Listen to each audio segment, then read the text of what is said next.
Good morning. हम लोग आ गए हैं लेक्चर 6 लेकर के। ठीक है, इससे पहले हम थोड़ा सा रिव्यू कर लेते हैं। रिव्यू का मतलब होता है फिर से एक बार देख लेते हैं किसका ग्राफ, √5 का कैसे खींचेंगे, है ना। तो एक बार फिर से ट्रायल करते हैं। यहाँ पर हम लोग सबसे पहले एक रेखा खींचते हैं। ठीक है, रेखा खींचने के बाद कहीं एक पॉइंट लिए, एक बिंदु लिए 0, उसके बाद एक यूनिट माप लेते हैं। ठीक है, स्केल की मदद से। ठीक है, इसको क्या मान लिया, 1 यूनिट।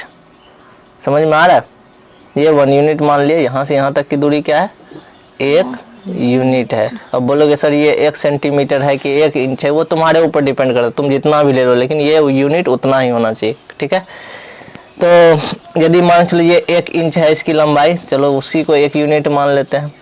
अब क्या करेंगे, खींचना किसका है, √5 का। तो चूंकि हमको तो ये पता नहीं ना है कि 1 कितना होता है, 2 कितना लंबा होता है, ये तो नहीं पता। तो ये चीज 0 से 1 तक 1 यूनिट मान लिया, 1 यूनिट। यहाँ से क्या करेंगे, चाप के मदद से, सॉरी क्या बोलते हो, कंपास। कंपास किसको बोलते हैं,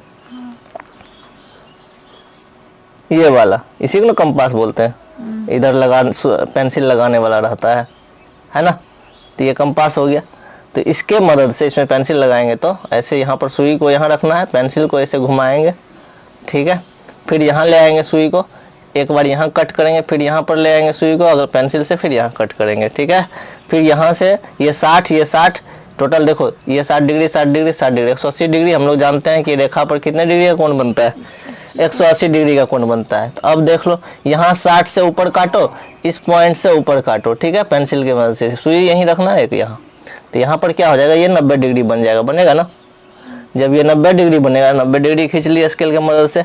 अब देखो, जितना चाप के मदद से हम लोग इसको माप लेंगे। ठीक है, कहाँ से कहाँ तक, इसको यदि A मानते हैं और B मानते हैं, तो A और B की लंबाई क्या करेंगे हम लोग, चाप के मदद से माप लेंगे। किसके मदद से, कंपास के मदद से। कंपास के मदद से माप करके कंपास के सुई को B बिंदु पर रखेंगे और ऊपर की ओर घुमाएंगे तो कहीं ना कहीं कट कर जाएगा, है ना।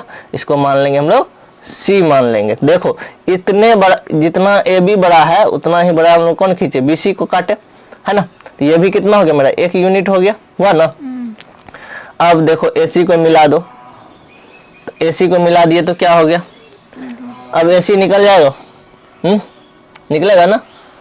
AC निकलेगा किसके हिसाब से, तो चूंकि ये समकोण त्रिभुज अब बन गया, बना ना। तो आधार का स्क्वायर कर्ण का स्क्वायर तो कितना हो जाएगा, सॉरी आधार का स्क्वायर और लंब स्क्वायर दोनों हो जाएगा ना। आधार और लंब का स्क्वायर बराबर कर्ण का स्क्वायर, 1 का स्क्वायर 1 का स्क्वायर, तो टोटल हो जाएगा 2, है ना, √2। इसका वैल्यू कितना हो गया, √2 हो गया। ठीक है, अब फिर क्या करते हैं हम लोग, इस पॉइंट पे यानी C पर क्या करते हैं, फिर से एक चाप लेते हैं ऐसे करके और उस पर भी 90 डिग्री का कोण खींचते हैं। ठीक है, 90 डिग्री के जैसे ही कोण खींचते हैं तो फिर क्या करने वाले हैं, जितना 1 यूनिट ये वाला था तो यहाँ भी 1 यूनिट कट करेंगे। जितना बड़ा AB उतना ही बड़ा BC और उतना ही बड़ा क्या खींचने वाले हैं, CD। तो हम लोगों ने क्या किया, CD को काट लिया। अब देखो 1 और A और D को मिला दिए, तो ये मेरा किस चीज का ग्राफ हो गया, √3 का। अब को बोलोगे सर कैसे कर दिए, तो ये देखो ये 90 डिग्री था, समकोण त्रिभुज बन रहा है। CD और AC दोनों क्या है, आधार और लंब है, आधार का स्क्वायर लंब का स्क्वायर, चूंकि ये भी क्या है 1 यूनिट है, समझ में आ रहा है। और √2 क्या है, आधार हो गया, तो उस हिसाब से मेरा क्या निकल जाएगा, √3 निकल जाएगा। ठीक है, अब √4 का करेंगे, तो √4 का करेंगे फिर वही काम करेंगे, पॉइंट D से एक चाप लेंगे, चाप लिए उसके बाद क्या कर दिए, यहाँ से कट करने के बाद एक 90 डिग्री का कोण फिर खींचते हैं हम लोग, है ना। तो यहाँ फिर 90 डिग्री का कोण बन गया, बना कि नहीं बना।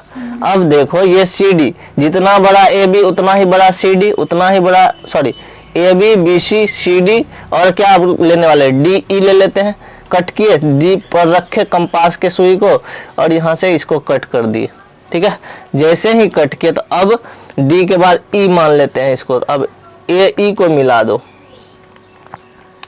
ठीक है, और ये किस चीज का ग्राफ बन जाएगा, रूट 4 का। अब बोलोगे सर ग्राफ बन कहाँ रहा है, ग्राफ तो क्वेश्चन क्या था कि रूट 5 को संख्या रेखा पर दिखाना। संख्या रेखा तो सर ये है माइनस इन्फिनिटी से प्लस इन्फिनिटी तक। यहाँ आप 0 लिए हैं सर, इधर 1 2 3 4 है, तो ये संख्या रेखा तो मेरा ये है, आप उधर खींच रहे हैं, तो ये कैसे संभव है, तो उसको भी दिखाते हैं। फिर क्या करेंगे, चूंकि अब रूट 5 चाहिए तो हम लोग क्या करते हैं, यहाँ भी एक चाप लेते हैं, यहाँ फिर कट करते हैं, फिर यहाँ से एक 90 डिग्री का कोण खींचेंगे। जब यहाँ पर कट होगा तो होगा ना, तब क्या करेंगे, फिर देखो जितना बड़ा A B B C C D D E, उसके बाद एक ई एफ कट कर लिए, यहाँ से रखे सुई और यहाँ से इसको ई एफ कट किया। अब यहाँ पर इसको एफ मान लेते हैं और ए एफ को मिला देते हैं। समझ में आ गया, तो ये मेरा क्या हो जाएगा रूट 5। अब सर संख्या रेखा पर कैसे दिखाएंगे इसको, तो देखो सिंपल सा बात है, यदि रूट 2 का ग्राफ खींचने के लिए बोले तो रूट 2 कहाँ पर है देख लो, ए से लेकर के सी तक है ना, तो यहाँ पर रखेंगे सुई और सी पर रखेंगे पेंसिल को, ऐसे घुमा देंगे। ठीक है, ये कहीं ना कहीं देखो संख्या रेखा पर कट कर रहा है ना, तो ये पॉइंट जहाँ कट कर रहा है घूम करके, यही मेरा क्या हो जाएगा रूट 2 हो जाएगा। आपको अगर सर रूट 3 का कहाँ करेंगे, तो रूट 3 के लिए फिर क्या करेंगे, कंपास के सुई को यहाँ रखेंगे और डी यानी कि ए डी को त्रिज्या मानेंगे, ऐसे घुमा देंगे कंपास को। समझ में आ रहा है, ये भी कहीं ना कहीं क्या करेगा डाउन होगा है ना, तो जहां गिरेगा वही मेरा क्या हो गया इधर इधर आएगा, रूट 3 का ग्राफ हो जाएगा। क्योंकि देखो त्रिज्या बढ़ रहा है, त्रिज्या बढ़ रहा है ना, तो वृत्त बड़ा बनेगा ना। समझ में आ रहा है, तो यहाँ पर क्या बन जाएगा रूट 3 का ग्राफ बन जाएगा। फिर और देख लो 4 का, तो ए और ई को त्रिज्या मानेंगे, ऐसे यहाँ पर सुई को बराबर करके रख लेंगे, फिर घुमा देंगे ऐसे करके, ये क्या हो जाएगा कहीं ना कहीं रूट 4 हो जाएगा। समझ में आ रहा है। उसके बाद रूट 5 का कैसे खींचेंगे, ए और एफ पे ले जाएंगे कंपास को, इसके लंबाई को मापेंगे और इसको घुमा देंगे, एक वृत्त का निर्माण करेंगे और ये कट करेगा कहीं ना कहीं, और ये मेरा ग्राफ किसका हो जाएगा रूट 5 का। समझ में आ गया ना, कोई दिक्कत नहीं होना चाहिए, तो आसान है, तो हम लोग ऐसे बना सकते हैं। ठीक है, तो मैंने रूट 5 का बनाना था, तो हमने क्या किया, कंपास को यहाँ रखा और इसको ऐसे घुमा दिया। घुमाने के बाद क्या होगा, कहीं ना कहीं पर ये कट करेगा और वो मेरा क्या हो जाएगा रूट 5 का ग्राफ। समझ में आ गया, तो ये लाइन, क्योंकि ये वाला है ना, ये लाइन ऐसा क्यों किया, हम सब में क्यों नहीं किया, क्योंकि हमको सिर्फ और सिर्फ रूट 5 का चाहिए था। रूट 3 का बोलता तो इतना करने की आवश्यकता नहीं थी, यहीं पर खत्म कर देते। रूट 2 का बोलता तो यहीं खत्म कर देते। समझ में आ रहा है, तो ये चीजें तो हम लोग ये वाला क्वेश्चन देख करके घबराने की कहीं कोई आवश्यकता नहीं, बहुत ही आसान है। अब देखो ये 1.3 अध्याय का है, 1.3 एक्सरसाइज का, कि कह रहा है क्या, निम्नलिखित में से P बटे Q के रूप में व्यक्त कीजिए, जहां पर P तथा Q क्या है पूर्णांक है और Q बाय Q जो है equal to not equal to 0। तो ऐसे भी हम लोग जानते हैं परिमेय संख्या किसे कहते हैं, जिसको हम लोग P बटे Q के रूप में लिख सकते हैं, जहां पर Q नॉट इक्वल टू 0 होता है। समझ में आ गया होगा। इसका मतलब क्या हो गया कि हम लोग को इसी तरह से इसको जो है, ये देखो दशमलव में है ना, इसको भिन्न में कैसे लिखेंगे, तो कहोगे सर लिख तो देंगे फट से, हम बोलेंगे कैसे, तो तुम तो बोलोगे सर ऐसे 0.5 रहता है, तो हम लोग क्या करते हैं पॉइंट को हटा देते हैं, अब बटे 10 लिख देते हैं फट से, होता है कि नहीं। 1.25 है, क्या करते हैं दशमलव हटाते हैं, नीचे 100 लिख देते हैं, है कि नहीं। लेकिन यहाँ देख रहे हैं रैकरिंग है, यहाँ पर देख रहे हैं डॉट डॉट डॉट डॉट बहुत सारा 9 है, कैसे लिखेंगे समझ में नहीं आ रहा है, यहाँ पर कैसे लिखेंगे, यहाँ पर कैसे लिखेंगे। तो इसके लिए हम लोगों के पास एक तरीका है, उस तरीके से हम लोग बनाने वाले हैं। तो पहला क्वेश्चन हमारा है 0.6 पे। अब हमारे पास क्या है कि देख लो, पहला क्वेश्चन था मेरा 0.6 पर रैकरिंग। तो सबसे पहले हम लोग क्या लिख लेते हैं, माना, क्या माना, माना कि x इज इक्वल टू 0.6 पर रैकरिंग। ठीक है, मान लिए, ठीक है, x मान लिए, कुछ नहीं माने, ये तो दिया हुआ था पहले, सिर्फ और सिर्फ क्या माने x बराबर कितना, ये जो संख्या दी हुई थी। अब बोलोगे सर x क्यों माने, y क्यों नहीं माने, तो भाई y भी मान सकते हैं, y बराबर 0.6 पे रैकरिंग, अपनी मर्जी है, वेरिएबल हम कोई भी ले सकते हैं। ठीक है, तो हमने क्या लिखा, x पे x इक्वल टू 0.6 पर रैकरिंग। रैकरिंग का मतलब क्या होता है, वो संख्या बार बार रिपीट करती है, दोहराया जाता है। इसका मतलब क्या हो गया, इसको हम लिख सकते हैं 0.66666। अब ये मत बोलना कि सर 4 बार 6 क्यों लिखे हैं, बहुत बार लिख सकते हैं, मेरी मर्जी है ना, क्योंकि ये क्या है लिख आता जाएगा बार बार। तो ये चीज़ है, ठीक है, यहाँ तक समझ में आ गया होगा।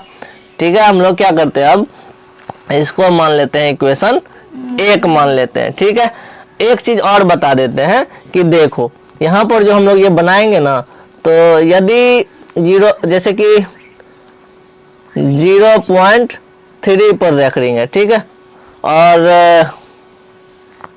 0.35 पर रख रही है, 0.345 पर रख रही है, ठीक है, 0.345 यानी 45 पे रख रही है। ठीक है, इस कंडीशन में यदि एक अंक पे रेकरिंग हो तो कितना से गुना करने वाले हैं, 10 से गुना करने वाले हैं। 2 अंक पे रेकरिंग हो तो 100 से गुना करने वाले हैं।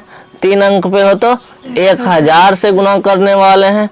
यहाँ पर 2 ही अंक पे है तो इसका मतलब 100 से ही गुना करने वाले हैं, है कि नहीं। तो इस चीज को ध्यान में रखेंगे। अब क्या करोगे, देखो आसान है। सबसे पहले मैंने क्या किया, x बराबर 0.6 पे रेकरिंग कर लिया।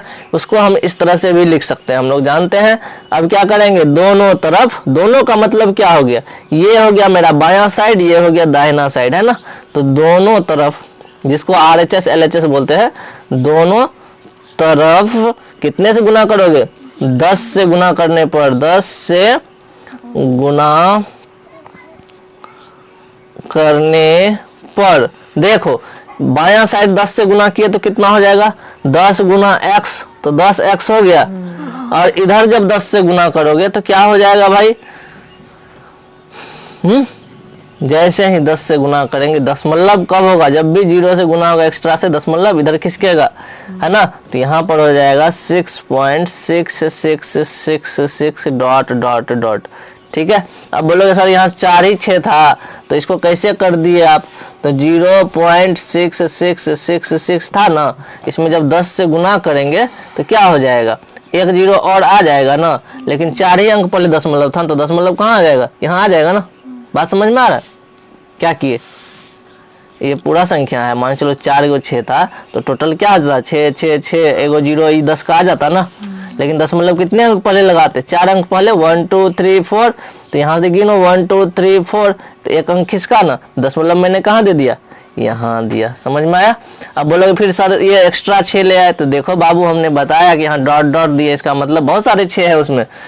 तो इधर देखते हैं, दशमलव के बाद 4 ही अंक दिया हुआ था तो हम भी 4 अंक ले लिए, इसको मान लिए हम लोग इक्वेशन सेकेंड। अब क्या करेंगे, समीकरण दूसरा में से पहले को माइनस कर देंगे। ठीक है, समीकरण 2 में से 1 को माइनस करेंगे। मैंने यहाँ लिखा, अब इसको लिख दिए हैं तो इसको माइनस करने के लिए यहाँ लिख लेते हैं। ठीक है, यहाँ लिख दिए 10x बराबर 6.666। ठीक है, ये डॉट डॉट दे दो, कोई बात नहीं।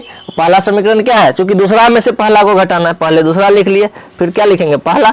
मेरा पहला क्या है, x is equal to 0.6666 dot dot dot. अब सोचो मैंने क्या किया, बोला है घटाने, तो घटा दो भाई। जब घटाएंगे तो क्या होगा, 10x में से x जाएगा, कितना बचेगा, 9x बचेगा। और यहाँ पर 6 आएगा, 6 आ गया पॉइंट, ये माइनस खत्म, सारे अंक कट जाएंगे ना इधर, क्योंकि सब में 6 6 6 है। तो इधर क्या बचेगा, कुछ नहीं, 0 कुल मिला करके, है ना। दशमलव के बाद इधर 0 का कोई महत्व नहीं होता है।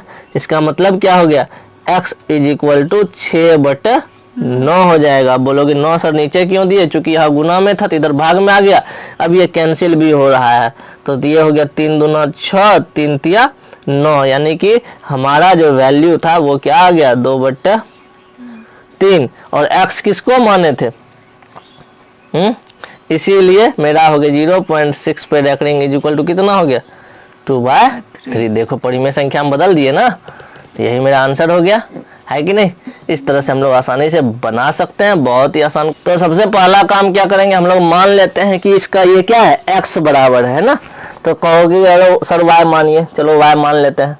तो यहाँ पर क्या लिखेंगे हम लोग, माना कि y इज इक्वल टू 0.47, किस पे रेकरिंग है, 7 पर रेकरिंग है। तो बताओ कितने से गुना करना पड़ेगा, 10 से, तो दोनों तरफ, दोनों का मतलब क्या होता है, बराबर, ये दिया हुआ है बराबर के बायां साइड और बराबर के दाहिना साइड, यही हुआ दोनों तरफ, तो दोनों तरफ कितने से गुना करूं, 10 से गुना करने पर, 10 से गुना करने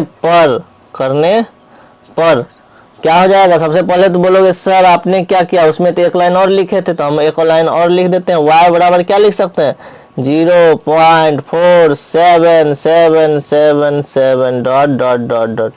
ठीक है, अब अकल में घुसा कुछ, तो देखो क्यों लिखे 77, चूंकि 7 पर ही रेकरिंग है। रेकरिंग कब देते हैं, जब वो संख्या बार बार रिपीट करता है यानी दोहराता है। तो अब 10 से गुना कर दिए, तो अब 10 से गुना करो, तो इधर जब 10 से गुना किए तो क्या हो जाएगा, 10y हो जाएगा। क्या हो जाएगा, 10y हो जाएगा। उसके बाद जब इधर से गुना करेंगे तो क्या हो जाएगा, 4.7, एक अंक इधर खिसकेगा, दशमलव, एक अंक इधर जाएगा, चूंकि 10 से गुना कर रहे हैं। क्या हो जाएगा, 4.7777। देखो दशमलव के बाद यहाँ 5 अंक लिए थे ना, 1 2 3 4 5, तो यहाँ भी 5 को ले लिए, क्योंकि 4 के बाद तो 4.77777 रिपीट कर रहा है, डॉट डॉट डॉट दिए। इसको समीकरण 1 माने थे पहले वाले को, दूसरा वाले को 2 माने। ठीक है, अब क्या करने वाले हैं, समीकरण 2 में से 1 को घटा देंगे, है ना।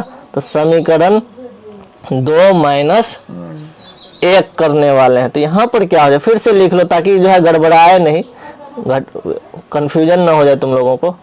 4.7777, ठीक है ना। उसके बाद और दूसरा क्या है मेरा, y is equal to 0.4777 dot dot dot, आगे साथ ही है इसलिए कोई टेंशन की बात नहीं है।